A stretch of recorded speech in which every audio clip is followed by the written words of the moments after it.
Hello, everyone, and welcome to Joyous Everyday Living, a positive possibility podcast that's hosted by Patty Teal and my guest today, Anthony Giannini. I'm so thrilled to have Anthony join us because he is such a extravagantly well-rounded person in his many studies. So I want to tell you a little bit about him, and as he delves into sharing with us his really fascinating and colorful life. And that's it. I'm just so happy. I think this is our episode 16, by the way, of Joyce Everyday Living. And I hope that you've been following us for a while, because I have really remarkable people on who are just doing the work that lights up the world. And I think that that's the most important thing, is to keep that light going, share the light, and certainly to illuminate the way in all of these changing times. And that's a perfect segue for me to tell you a little about Anthony, who is an illuminator, but he's first of all a cultural anthropologist. He's an artist, a musician, an entrepreneur, and a meditation instructor. So, with all these talents and skills, he also works a lot with sound healing, audio and video editing, composing, writing, copywriting, social media, and all the things related to podcasting. So he really keeps us all together and keeps the whole flow of everything that needs to happen in order to have really beautiful information reach people through hubforpodcasting.com that hosts my site as well. So he is passionate about holistic health, personal development, and natural medicine. In fact, his anthropological research frequently leads him to the Peruvian Amazon, which is pretty exotic, I would think, where he studies vegetalismo, which is shamanic practices, traditional of the indigenous people. That's basically means plant medicine. So he recently spent 5 months living and working at a shamanic healing center in the Peruvian Amazon. Oh my gosh, that is like so wild and exotic. I just, I really, I don't know. I just can't imagine. I've been to the suburbs the last 8 months and my big voyages. So I'm really impressed. And so Anthony as well, I did want to let you know he's an independent researcher and applied anthropologist, and with a specialized focus in comparative religious studies, mystical experiences, and shamanism. But really his main interest is how we live, living well, and finding all the common threads in his studies that we can apply right now. And he loves being entrepreneurial with all his knowledge, which means he wants to give it to you in terms of his sound healing and definitely the information that comes across on the podcast, and so many of the wonderful offerings that he has. And in my Joyous Everyday Living book, as well as this podcast and my course, living well is really the whole idea, living well and living happily. So after that introduction, I would like to just turn the show over to Anthony. And Anthony, welcome. I'm so thrilled to have you. It's just been great to know you and get to know you more in terms of working with you with Patty. And now I'm really thrilled to get a little more in depth to know about you and what you offer people. So Anthony. Wow, what a grand introduction. Thank you, Beth. Well, you're And welcome. congratulations to 16 episodes of Joyous Everyday Living. That's right. And although I'm in the back end helping produce your show, I assure you that you're the one who's keeping your show together. Oh, well. So I'm happy to contribute in any way that I can. And anthropology is a relevant topic to all of us. You know, when I went to school to study anthropology, many people go to school and they say, what kind of job are you going to get with that? And that's a valid question, because college sometimes can be a means to an end in a career field. But for me, I always was seeking greater meaning or trying to understand my place in the world. So anthropology was a really cool topic for me, something that I'm very passionate about, because anthropology is the study of humans. And really, you could focus and research anything in regards to anthropology, whether it's food or music or legal, law, family dynamics, those kinds of things. So for me, I'm a cultural anthropologist, and my research focus was cross comparative religious studies and mystical experiences, because I have heard many extraordinary claims from various people around the world in my own personal investigations, and then also in different literature that I've read regarding people that experience God, or they have mystical experiences, whether that's in nature or whether that's in church or through whatever lens they see the world. So for me, these were really interesting topics, and often we say that we all share a cultural worldview and a similar cultural understanding, and we can see common grounds with each other within our community, within our specific language and culture groups. But uniquely, we are all individuals, and we all have what would be considered a sacred reality, a Mm. deeply personal reality that often can be hard to translate into the broader culture. So the really interesting thing for me in anthropology was the figure of the shaman, somebody who's the wisdom keeper, the knowledge keeper, the priest, the doctor, somebody who understands the traditions of the particular culture Mhm. and honors those traditions in order to give a context for the greater life of the community. And most people in the community, in the traditional sense, are living in the cultural reality, and they have no sense of life outside of their own culture. But the shaman is aware that culture is something like the clothes that we put on every day. And so the shaman is able to put on the clothes of the culture to communicate certain things, to reach people in the community for practical reasons. But the shamanic practices that can induce different states of trance. So the shaman can access different kinds of information in the spirit world, it could be called, transcends the cultural reality and goes into the sacred reality.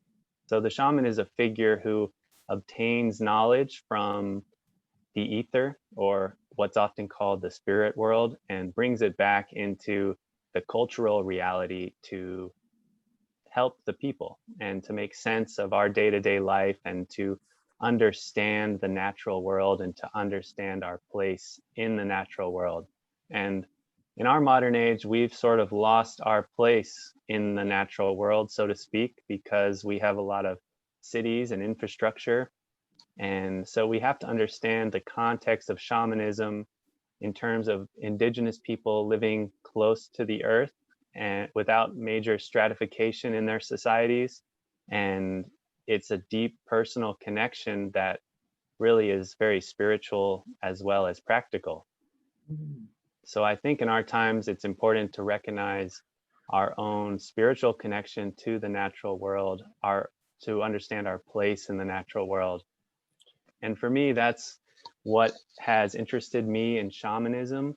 And what is really cool about shamanism is that it's based on direct experience. So there's not really much dogma in shamanism. It's in the here and in the now, and between you and yourself and the nature. Oh, fascinating. That is amazing. And you find that there would be a way to create in this culture those kinds of connections where we're more in tune with our own spiritual realities through the natural world. Um, w- do you and since the natural world is plant and mineral animal oriented, Anthony, do you have in your work, do you provide ways for people to get more connected then to both the natural world and their inner sacred realities? Yes, definitely. And really the natural world is part of our inner sacred reality, and the internal sacred reality reflects the external sacred reality. And they say as above, so below, which Hmm. means that which is happening in heaven is reflected here on the earth. So these things can be really tangible, but when we're caught in linguistic cultural structures of meaning, we lose sight of what these personal spiritual things really are, and they're hard to translate to other people. And in our current paradigm, many are disconnected from natural ways of living.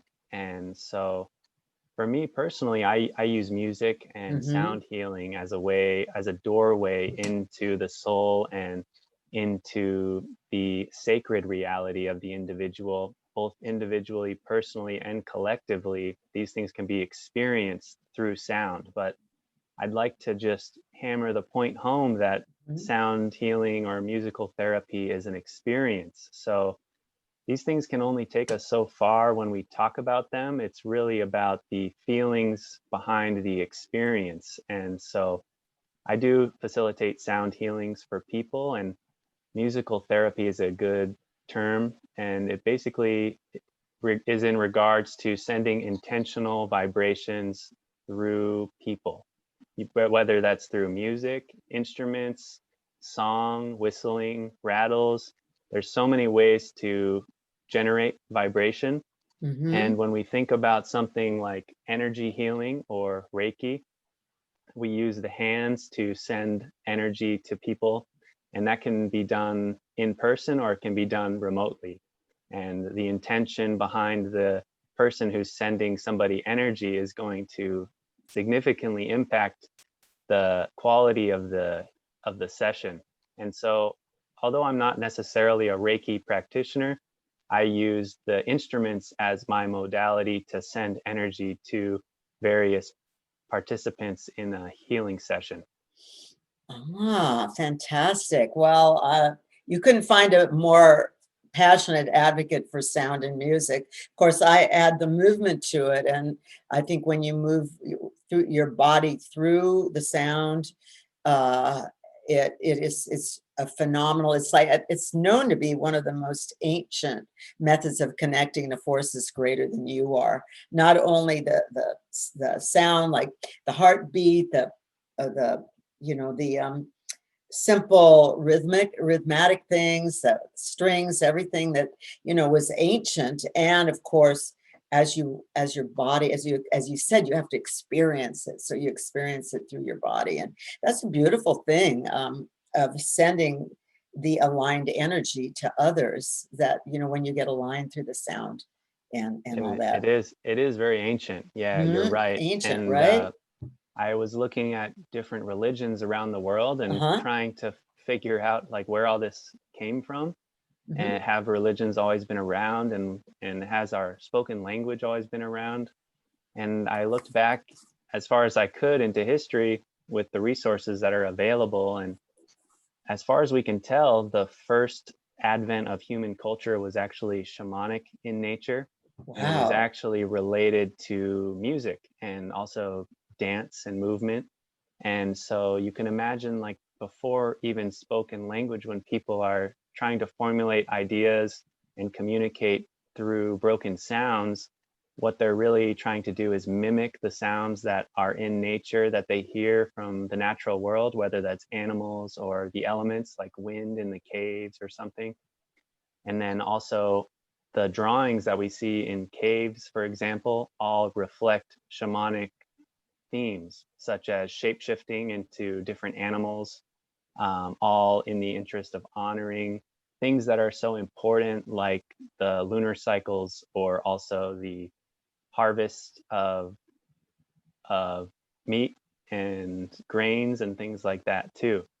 Hmm. And one interesting thing that I find so fascinating is shamans often in the old days would go into caves because caves are dark. And so you are in the light outside of a cave, and then you go into the darkness to seek internal personal transformation, or to have something, maybe what's called a vision quest, or commune with the spirit world, or go into your internal sacred reality.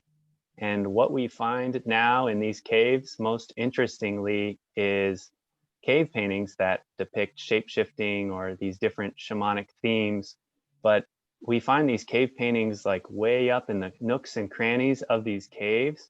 And most fascinating is that these particular nooks and crannies where they find the cave paintings is actually the places in the cave that are most acoustically interesting. They have the most Ah. echoes. They create the most immersive sound experience. So we know for a fact that as early as even 100,000 years ago or more, people were chanting or making sounds in a cave to alter their brain state to divine information or access information that normally is inaccessible if you're not in some kind of sensory deprivation in terms of being inside of darkness or using sound to alter the vibration of the world around you or to alter your internal vibrations, because ultimately everything in the universe is vibration, frequency, sound. Mm-hmm. And so even our thoughts that aren't spoken are vibrating at certain rates, and they do affect the external world as well as the internal world. So, the way I see it as a musical healing practitioner is, instead of just worrying about what kind of traffic I'm going to hit in my car on the way home from work, I'm Yeah. just going to use my tuning forks and attune myself to sacred frequencies such as 432 hertz or many different Oh. frequencies which align to different areas in the body or correlate to different internal organs or generate different emotional responses. Wow, that is so fascinating. And yes, it's amazing. Everything is vibration, and there's that line between sound and light. When does sound become light and visible? And uh, that those practices to alter your inner reality. I didn't know that about the caves, but the original man caves, right? Where everything happens.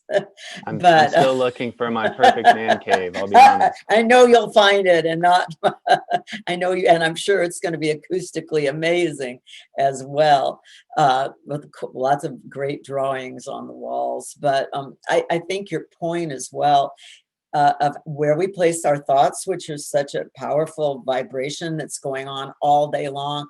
I've noticed when I quiet down and I watch my thoughts, I'm going like, oh my gosh, there's so much stuff that gets thought that really is not, it's not, we're not going to say useless, but basically it's just a meandering, and that takes you away from the presence of the moment, and the gratefulness for the moment and just the vastness of the moment. So I think that's a wonderful tool to use, some sort of sound or toning to just remind you, oh yeah, I don't have to blah blah blah blah blah. I could actually really not miss a moment of this incredible life by just letting it go and tuning into the vastness of wherever that sound takes you. So that's pretty awesome. Is there anything that you would like people to know about what you do, or how to find you, or um, you know, just so what if somebody goes like, I'd love to have more alignment, and I'd love to know more about how you could work with me or a group in order to create the kind of aliveness and serenity that that you offer. Are you going to offer certain groups, or how do we find you to do this? Or, I know that some of my people in my Joyous Everyday Living course would love to expand on these easy shamanic practices. So what Yeah, are you offering us, Anthony? so as an anthropologist, I just got my bachelor's degree in cultural anthropology, and they recommend you to go get your master's degree so you can teach in a university. And beyond that, there's not much career opportunities for anthropologists. So I was just interested in shamanism and what people were doing in the jungle, and I heard Hmm. extraordinary stories about all kinds of stuff. So I like to call myself also a mysterious claims investigator, because there's a lot of extraordinary claims out there. And on one hand, I'm a 100% a believer. Yes, you did contact zeta reticuli in your sound healing class. Many people say they experience many things. Other times people just feel relaxed in their body. Um, so I did form became myself an entrepreneur, Hmm. and I have my own company called Aura of Truth, Oh, I like it. and it's something like a all inclusive anthropological offering, whether Wow. that is through sound healing or musical therapy or different writing that I do, or my podcast, or also the art that I make.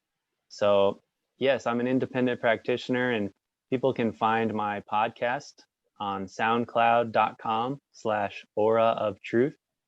Okay, And soundcloud.com. Say it again, Anthony.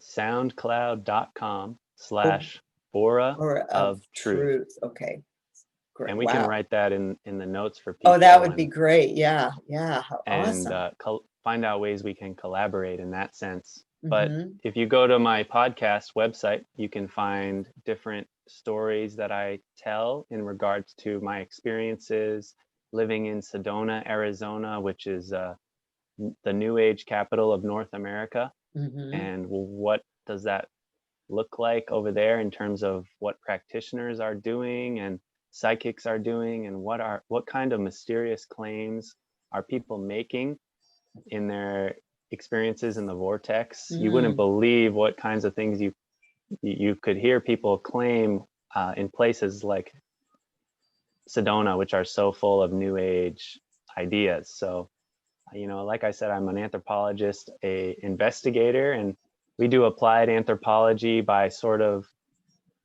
putting our own personal views on the shelf, and we don't take our own personal views or our own biases with us into our particular study. So Mm-hmm. if I'm going to see a psychic or a medium who says that she's channeling like the 12th dimension or something just outlandish, I have to suspend my disbelief and go and see for myself, is she really telling the truth? Mm-hmm. And I would be surprised often what I would find. And so I'm kind of a balance between a believer and a skeptic, and I'd say Uh-huh. I am 100% both of those things. Or I would say you're a research artist. You like to explore information. Obviously, if you go to the Amazon for 5 months, and that's to explore and the information and see what rings true for you, and what you can, the common threads that you can bring out of that again, and apply it to your passion for helping people live well. So yeah, I can see that. That's a sleuth. That's like an information sleuth, and harvest what and it's also vegetalissimo, because you're harvesting things, and making a good salad out of what you what you pick and choose. So anyway, Yeah, uh we all have to make the best salad that we can with the ingredients that we're given. that's right, or the ones that you and find. Yeah.